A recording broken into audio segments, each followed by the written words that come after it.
Hello students, बच्चों हम लोग पिछले टॉपिक में प्रिंसिपल क्वांटम नंबर और एजीमुथल क्वांटम नंबर के बारे में काफ़ी डिटेल में कर चुके हैं। आज हम लोग बात करेंगे जो बचे हुए दो क्वांटम नंबर हैं, magnetic quantum number and spin quantum number, उनके बारे में डिटेल में बात करेंगे। इससे पहले हम लोग डिस्कस कर चुके हैं कि जो तीन क्वांटम नंबर थे, principal quantum number, azimuthal quantum number and magnetic quantum number, ये तीन क्वांटम नंबर कहाँ से आए थे? ये आए थे श्रोडिंगर वेव इक्वेशन से, ठीक है। और जो फोर्थ वन था स्पिन क्वांटम नंबर, ये किसने दिया था? गॉडस्मिथ ने, ठीक है। तो इसको हम लोग डिटेल में करेंगे। तो सबसे पहले समझेंगे कि मैग्नेटिक क्वांटम नंबर क्या होता है, इसके बारे में बात करेंगे हम लोग।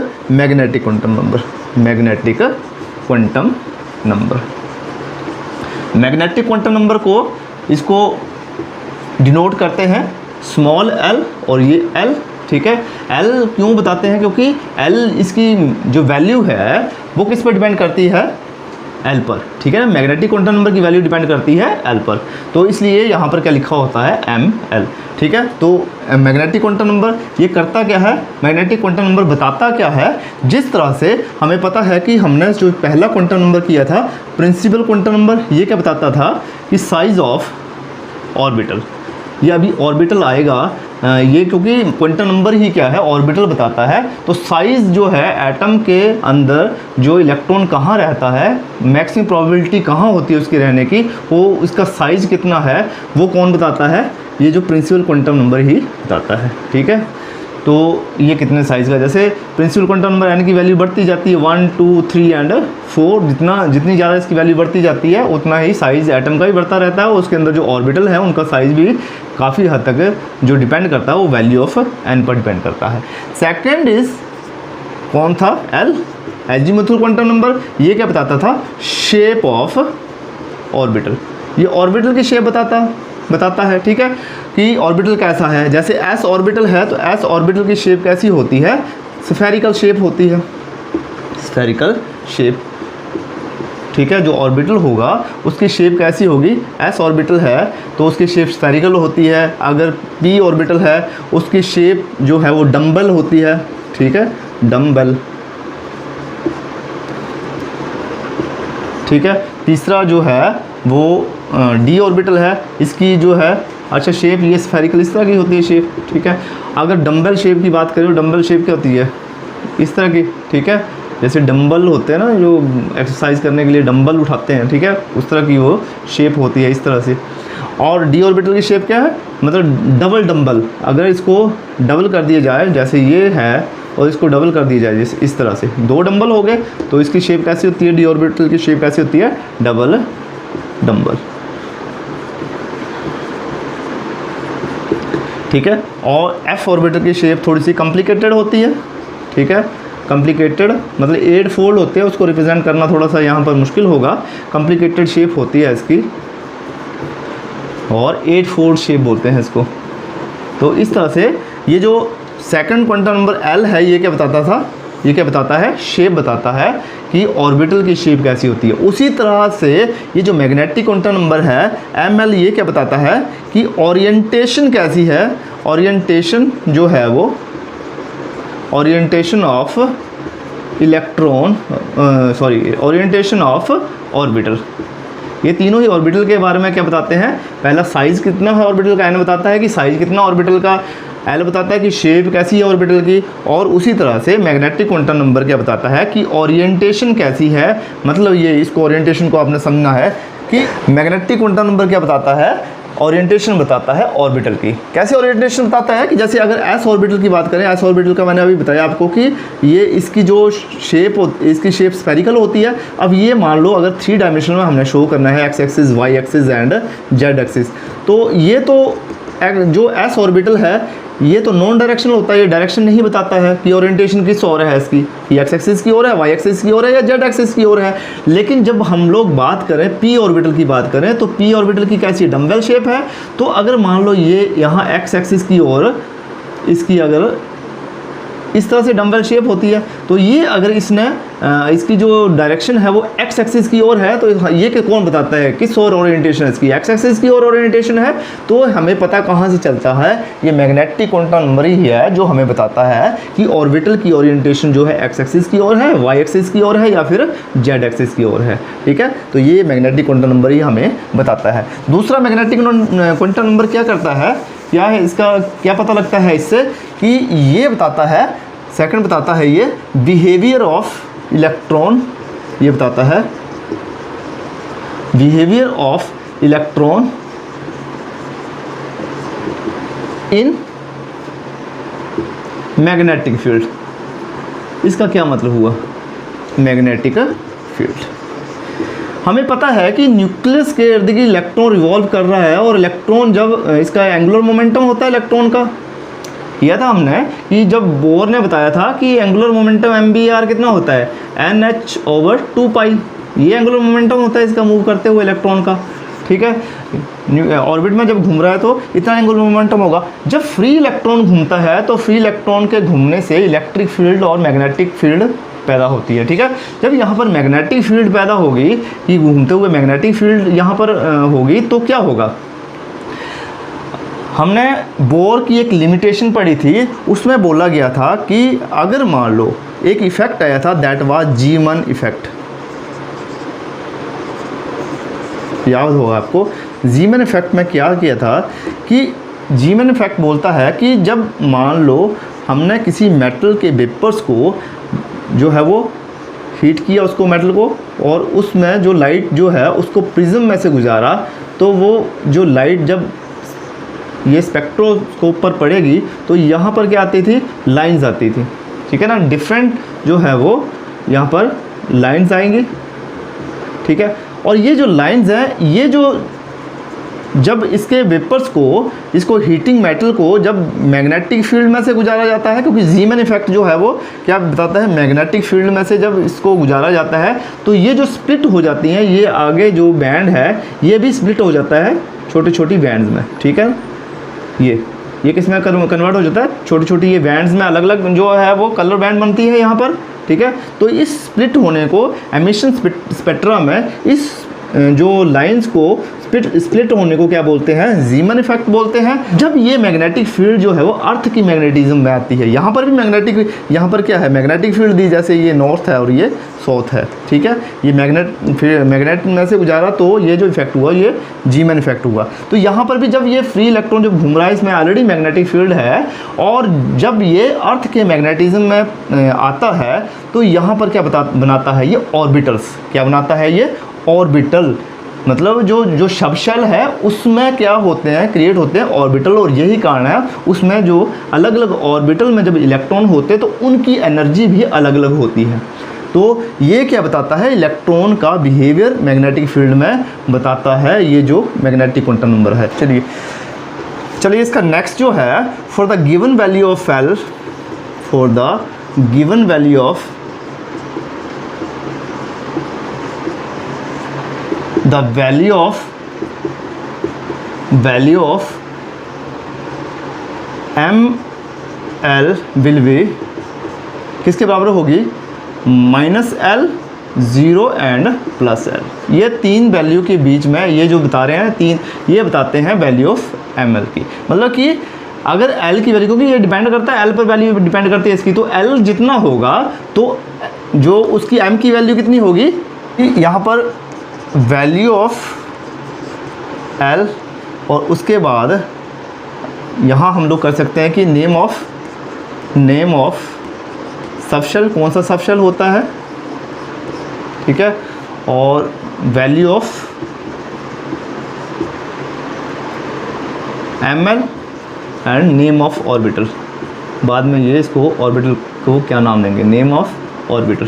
तो इसको यहाँ से समझते हैं हम लोग कि वैल्यू ऑफ L, अगर ये हमने पिछले टॉपिक में किया था कि अगर हम लोग इस तरह से एक बॉक्स बनाया था और समझा था इसको कि L की वैल्यू अगर 0, 1, 2 एंड इस तरह से 3 है तो सबशेल कौन सा होता है, S, P, D and F। ठीक है, अगर L वैल्यू ऑफ L जो है वो 0 है तो सबशेल कौन सा होता है, एस सब शेल, और वैल्यू ऑफ एम जो है, अगर वैल्यू एल की वैल्यू जो वो 0 है तो यहाँ इस तीनों में देखिए कि अगर एम की वैल्यू 0 है तो सॉरी एल की वैल्यू 0 है तो 0 0 0 मतलब 0 ही हुई उसकी वैल्यू, ठीक है।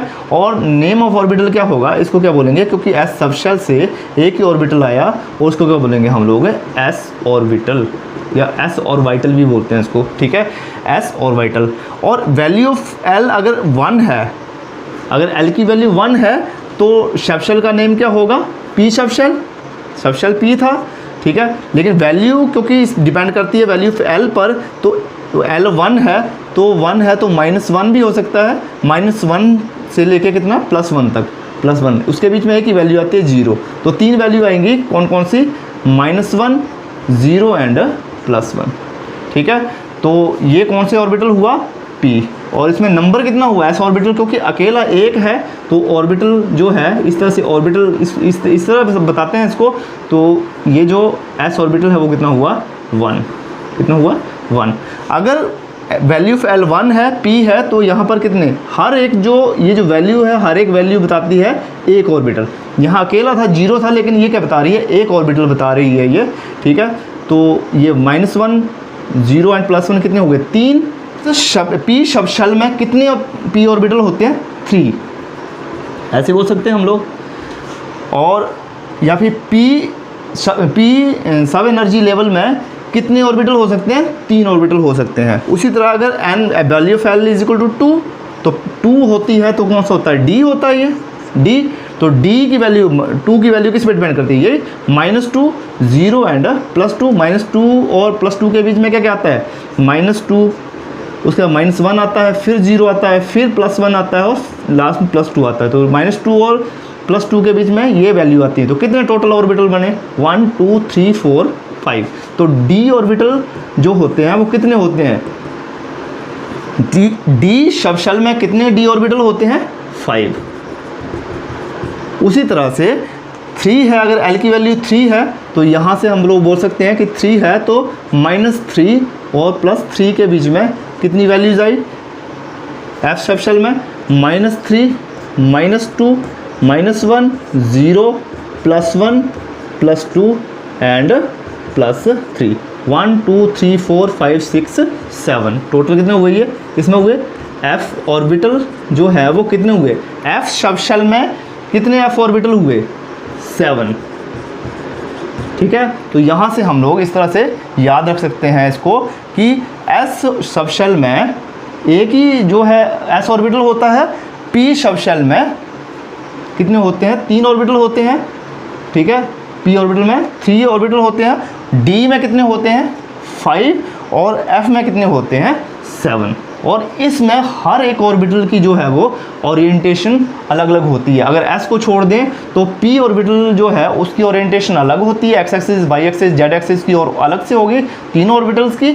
D ऑर्बिटल में जो 5 ऑर्बिटल हैं उनकी भी अलग अलग जो ऑर्बिटल है, अलग अलग जो है ऑर्बिटल की अलग अलग ओरिएंटेशन होती है, इसलिए उनकी एनर्जी भी अलग अलग होती है। और F ऑर्बिटल में जो है वो उनकी एनर्जी अलग अलग होती है, आपस में एनर्जी सेम होती है, लेकिन जैसे D ऑर्बिटल को हमने बताना है तो इस तरह से, तो अभी वैसे अगर 1 2 3 4 एंड 5 तो ये D ऑर्बिटल है, लेकिन ये जो है ये इस तरह से बताए हैं तब तो इसकी एनर्जी सेम होगी, ठीक है, इन सभी की एनर्जी जो है वो सेम होगी। लेकिन जब हम लोग क्रिस्टल फील्ड थ्योरी करेंगे उसमें देखेंगे ये भी स्प्लिट हो जाते हैं, वो चलो बाद की बात है। अभी से आप इतना नोट करिए इसको कि इस तरह से वैल्यू जो वैल्यू ऑफ ML है वो डिपेंड करती है वैल्यू ऑफ L से, ठीक है। तो यहाँ इस चार्ट को हम लोग और आगे एलेबोरेट कर सकते हैं इस तरह से अगर करें तो, पहले इसको नोट करिए।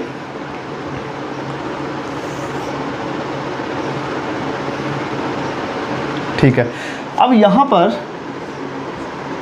ये जो है इसको आगे कर सकते हैं कि number of orbitals, number of orbitals कितने हो गए। अगर S की बात है तो S में कितने ऑर्बिटल हुए 1, ठीक है 1, P में कितने हुए 3 और D में कितने हुए 5 और इसमें कितने हुए 7, तो 1 3 5 7। इस तरह से आप लोग 1 + 2 3 3 + 2 5 5 + 2 7 इस तरह से भी इसको याद रख सकते हैं आप लोग, ठीक है। तो इसको नोट करिए आप, ये एक मल्टी स्टोरी बिल्डिंग है और वैसे ही इसमें यहाँ पर क्या है एक, ये इसको बोलेंगे हम लोग n इज इक्वल टू 1 है तो ग्राउंड फ्लोर है ये, n is equal to 2, n is equal to 3, 4, ठीक है, ये क्या आ गया, n इज इक्वल टू 4, इस तरह से।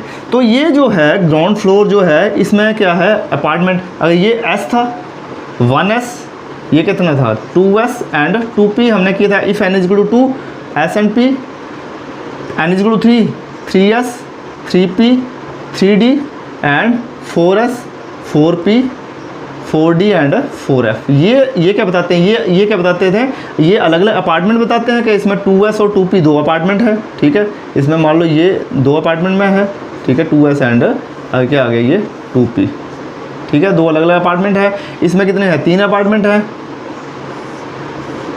ठीक है, ये, और इसमें ये 4 अपार्टमेंट का है।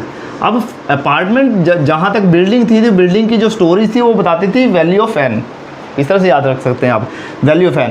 उस तरह से उसमें जो अपार्टमेंट अलग अलग इसमें चैम्बर्स में ये डिवाइड किया है उसको क्या बोलेंगे हम लोग, सब शेल्स, ठीक है। अब ये 2s 2p 3s 3p 3d ये क्या सब शेल्स हैं। अब सब शेल्स के अंदर रूम्स होते हैं, वो जो रूम्स हैं वो क्या बताते हैं, ऑर्बिटल, ठीक है, या ऑर्बिटल, ठीक है, ये रूम्स बताते हैं। अब s ऑर्बिटल में एक ही है तो ये आप ये मान के चलो कि इफ़ 1s का मतलब क्या है, 1s है तो इसका मतलब क्या है, n यहाँ पर 1 है और s जो है वो ये 1s किसका है, ये n इज इक्वल टू 1 का s है, तो ये ग्राउंड फ्लोर है, s 0 था, ये l की वैल्यू 0 थी। अब if n is equal to 2s का मतलब क्या कि n की वैल्यू 2 है तो l की वैल्यू कितनी आई, 0 एंड 1, ये दो है s एंड p, तो s and p 2s and 2p है, तो p को कितने इसमें डिवाइड था, ये 3 रूम्स में एक तरह से। p में कितने थे, p में अगर n की वैल्यू कितनी आई,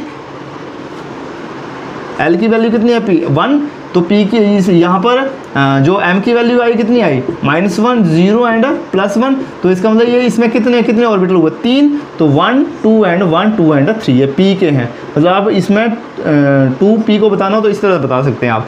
3s में s का मतलब कि एक ही उसमें ऑर्बिटल होता है सिंगल, ठीक है, और 3p में कितने होते हैं, 3p में कंबाइंड 3 ऑर्बिटल्स होते हैं, 1 2 अभी किया हमने।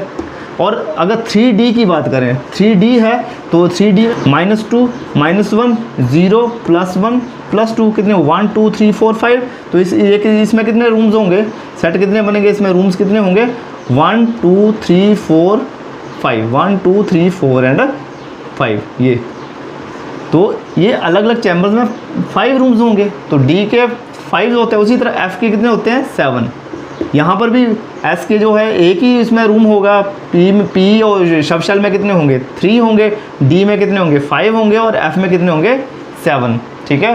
तो वहाँ से हम लोग इस तरह से कर सकते हैं कि s में एक ऑर्बिटल होता है, ठीक है, p में जो होते हैं वो 3 ऑर्बिटल्स होते हैं, d में कितने होते हैं 5 ऑर्बिटल्स होते हैं और f में कितने होते हैं 7 ऑर्बिटल होते हैं। और ये कौन बताता है, मैग्नेटिक क्वांटम नंबर बताता है, स्पिन क्वांटम नंबर। और स्पिन क्वांटम नंबर जैसा कि पहले बताया आपको कि स्पिन क्वांटम नंबर जो है ये जो है वो श्रोडिंगर ने नहीं दिया था, ये गॉडस्मिट थे, गॉडस्मिट ने इसको फाइंड आउट किया था। जो है उसकी इलेक्ट्रॉन की जो स्पिन है, इलेक्ट्रॉन अपने अक्ष पर जो घूमता है वो किस तरह से घूमता है, मतलब ये न्यूक्लियस के ये इलेक्ट्रॉन तो मूव कर ही रहा है, ठीक है, या ये p ऑर्बिटल में घूम रहा है, ठीक है, इस तरह से इलेक्ट्रॉन इस तरह से कर रहा है, लेकिन वो अपने जो है वो अक्ष पर भी घूम रहा है, वो खुद भी स्पिन कर रहा है, ठीक है।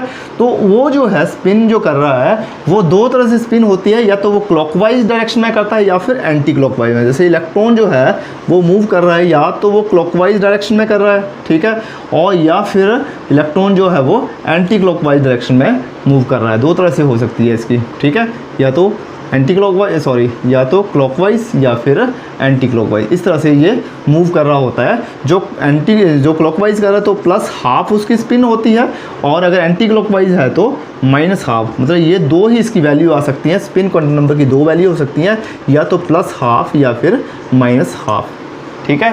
ये बताता है कौन है, स्पिन क्वांटम नंबर। और इसकी जो स्पिन है उसका जो निकालना होता है स्पिन क्वांटम नंबर का, अगर वो खुद स्पिन कर रहा है तो उसको मोमेंटम निकालना होता है, तो वो कितना आता है, उसकी वैल्यू आती है h/2π × s × s+1, ये वैल्यू इसकी होती है, ठीक है, कि हाफ स्पिन है, तो स्पिन अगर हाफ है तो यहाँ पर बोल सकते हैं हम लोग कि 1/2 इंटू 1/2 प्लस 1, ठीक है।